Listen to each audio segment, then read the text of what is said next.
प्यारे बच्चों, एग्जाम बहुत नज़दीक आ गया है आपका। तो आज से हम लोग आपके क्वेश्चन बैंक के ऑब्जेक्टिव वाले भाग को सॉल्व करना शुरू कर रहे हैं। आपको पर डे एक एक सॉल्व करके पर डे आपको सॉल्यूशन मिलेगा ऑब्जेक्टिव पार्ट का। फिर उसके बाद हम लोग सब्जेक्टिव पे आएंगे। तो जो 1 मार्क क्वेश्चन है, ऑब्जेक्टिव क्वेश्चन है, इसमें हम लोग 2011 से लेकर के 2011 से लेकर के 2022 तक के पेपर को एक एक करके सॉल्व करेंगे। अब क्या है ना कि अलग अलग साल में, अलग अलग ईयर्स में पैटर्न चेंज हुआ है, पैटर्न में बदलाव हुआ है। किसी साल सिर्फ 10 ही क्वेश्चन ऑब्जेक्टिव में है, कभी 28 रहे हैं, कभी 35 रहे हैं, कभी 42, तो कभी 70 रहे हैं। तो अलग अलग साल में उसको आपको एडजस्ट करना है। आप इससे परेशान मत होइएगा कि मैं 10 क्वेश्चन करा रहा हूँ, कभी 28 करा रहा हूँ। जिस साल जैसा पूछा है उतना ही क्वेश्चन उसी फॉर्म में, उसी रूप में मैं आपको कराऊंगा। ठीक है ना। तो आज हम लोग जो पेपर सॉल्व कर रहे हैं, आज जिस साल का हम लोग ऑब्जेक्टिव सॉल्व कर रहे हैं, वो ईयर कौन सा है? वो ईयर है 2011 का। ध्यान रखना है, 2011 का। ठीक है। इस साल 2011 से 2013 तक सिर्फ 10 ही क्वेश्चन ऑब्जेक्टिव पूछे गए हैं। 2011 में भी 10, 12 में भी 10 और 13 में 10। देखते हैं कि करके ये जो वीडियो है, ये जो सॉल्यूशन है, वीडियो सॉल्यूशन, ये हिंदी और इंग्लिश दोनों मीडियम के बच्चों के लिए है। इंग्लिश में पेपर है, हिंदी मीडियम के बच्चों को परेशान नहीं होना है। मैं ट्रांसलेट करता जाऊंगा, अनुवाद करता जाऊंगा, आपके लिए कोई परेशानी नहीं होगी। ध्यान से देखना है। क्वेश्चन नंबर 1 है, pyrimidines present in DNA are. कहता है कि डीएनए में जो पायरिमिडिन प्रेजेंट होते हैं वो कौन कौन से होते हैं। अब जरा याद करिए, डीएनए में जो पायरिमिडिन प्रेजेंट होते हैं, डीएनए में प्यूरिन और पायरिमिडिन दोनों होते हैं। तो डीएनए में जो पायरिमिडिन है वो होते हैं थाइमिन और साइटोसिन। याद है, पायरिमिडिन 3 टाइप्स के होते हैं, थाइमिन, साइटोसिन और यूरासिल। तो डीएनए में थाइमिन और साइटोसिन होते हैं, आरएनए में थाइमिन नहीं होता है, वहां पर साइटोसिन और यूरासिल होता है। तो इस हिसाब से हमारा आंसर क्या हो जाएगा? ए। ठीक है ना। Pyrimidine present in DNA, DNA में जो पायरिमिडिन प्रेजेंट होता है वह है थाइमिन और साइटोसिन। चलिए क्वेश्चन नंबर 2 पर चलते हैं हम लोग। Anemophily is pollination by. Anemophily pollination में पॉलिनेटिंग एजेंट्स या एजेंसी आप पढ़े होंगे, उसको याद करिए, उसको फिर से रिवाइज कर देना है। जैसे क्वेश्चन आए ना, तो उसके इर्द गिर्द के क्वेश्चन को भी हम क्या करेंगे, नोट्स रिवाइज करेंगे। एनिमोफिली इज पॉलिनेशन बाई, किस किसके द्वारा पॉलिनेशन को एनिमोफिली कहा जाता है? बर्ड्स के द्वारा, बैट्स के द्वारा, स्नेल्स के द्वारा, विंड के द्वारा। याद करिए ना, विंड के द्वारा जो पॉलिनेशन होता है, वायु के द्वारा जो पॉलिनेशन होता है, उसको हम लोग एनिमोफिली कहते हैं। इसका आंसर हो जाएगा विंड। क्वेश्चन नंबर 3 पर आते हैं। Green plants in an ecosystem are. किसी भी इकोसिस्टम में जो ग्रीन प्लांट होते हैं, जो हरे पौधे होते हैं, वो क्या होते हैं?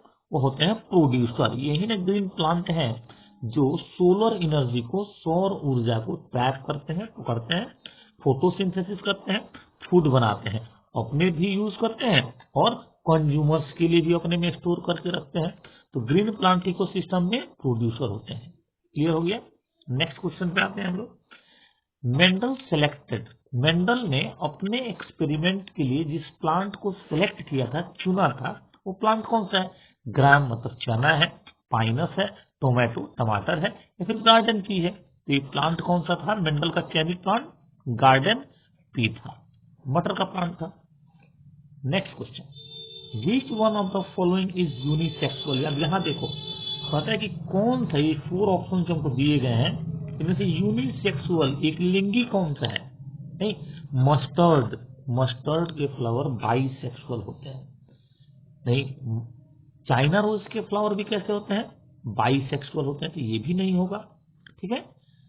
पपाया, पपीता के जो फ्लावर हैं वो यूनिसेक्सुअल होते हैं। याद करो, मेल फ्लावर अलग लगते हैं और फीमेल फ्लावर अलग लगते हैं। तो हमारा आंसर क्या हो जाएगा?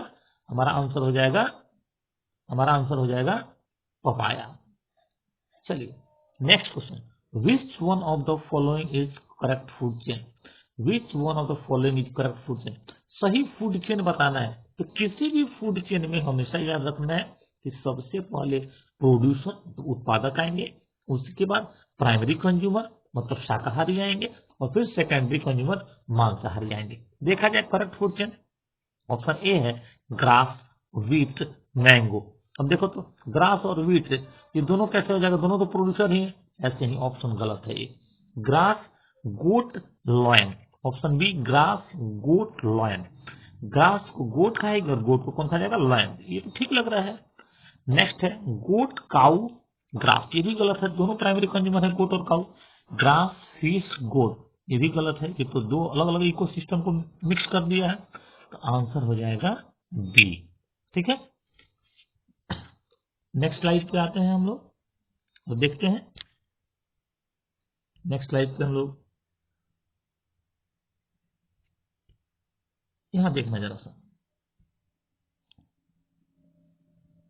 यहां देखो बाबू। नेक्स्ट क्वेश्चन है which vitamin is found in golden rice. Golden rice में कौन सा विटामिन मिलता है। ऑप्शन ए है B12, बी है ए, सी है डी और डी है सी। क्लियर है, गोल्डन राइस में विटामिन ए मिलता है। आपके एनसीईआरटी में लिखा हुआ है ये नहीं, आपके क्वेश्चन बैंक में कई जगह आंसर B12 लिखा है, वो इनकरेक्ट है। एनसीईआरटी में आंसर क्या दिया है, ए। तो गोल्डन राइस में विटामिन ए मिलता है। गिर सेंचुरी इज फेमस फॉर, गिर जो सेंचुरी है, अभ्यारण्य है, वह किसी के लिए प्रसिद्ध है, किसी के लिए फेमस है। बर्ड्स के लिए, क्रोकोडाइल्स के लिए, घड़ियाल के लिए, लॉयंस के लिए, शेरों के लिए, या फिर राइनोसेरस के लिए, गैंडा के लिए। गिर तो फेमस है लॉयंस के लिए, गिर फेमस है लॉयंस के लिए। चलिए नेक्स्ट क्वेश्चन, न्यूक्लियोसाइड क्या होता है। न्यूक्लियोसाइड पढ़े कहाँ हैं, आपको याद है। न्यूक्लियोसाइड हम लोग पढ़े हैं न्यूक्लिक एसिड में। अब न्यूक्लिक एसिड बने होते हैं किससे, न्यूक्लियोटाइड से नहीं।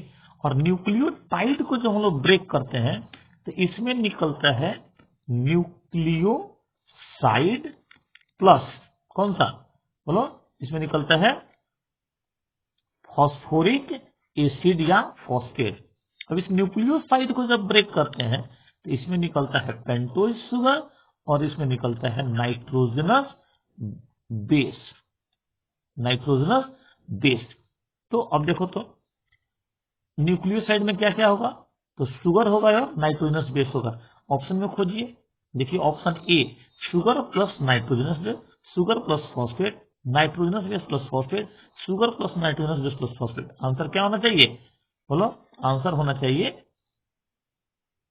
शुगर प्लस और नाइट्रोजनस बेस। समझ आ गया ये। Next, anticodons are found in, anticodons कहां मिलते हैं। तो एंटीकोडोन्स आर फाउंड, याद करो एंटीकोडोन लूप हम लोग पढ़े हुए थे, कहां पढ़ा था, कुछ याद आ रहा है। एंटीकोडोन लूप हम लोगों ने टीआरएनए में पढ़ा था, याद है। टीआरएनए में एंटीकोडोन लूप होता है, इसको हम लोग रिकॉग्निशन लूप भी करते हैं। तो सीधा सीधा यहाँ आंसर क्या हो जाएगा, टीआरएनए। ठीक है, ये आज का हमारा सेशन था। ये 2011 के क्वेश्चन पेपर के ऑब्जेक्टिव वाले भाग को हम लोग सॉल्व किए। सिर्फ 10 ही क्वेश्चन में पूछे गए थे। हम लोग ऐसे ही क्या करेंगे, हर साल का 2022 तक के सारे जो क्वेश्चन पेपर है उनके ऑब्जेक्टिव को सॉल्व करेंगे, एक एक करके आपको मिलता रहेगा, ऑलमोस्ट डेली मिलेगा। हम लोग जो भी क्वेश्चन सॉल्व करेंगे मैं उसके अगल बगल के जो कॉन्सेप्ट है उसको डिस्कस कर दूंगा ताकि आपको समझने में आसानी रहेगी। आप भी अपने नोट से या बुक से जहां से भी संभव हो आप लोग जो भी क्वेश्चन किए जा रहे हैं प्रीवियस ईयर की, पिछले सालों के, आप उसके अगल बगल कॉन्सेप्ट को जरूर पढ़िएगा। इसकी तैयारी आपकी अच्छी हो जाएगी। Good luck, thank you.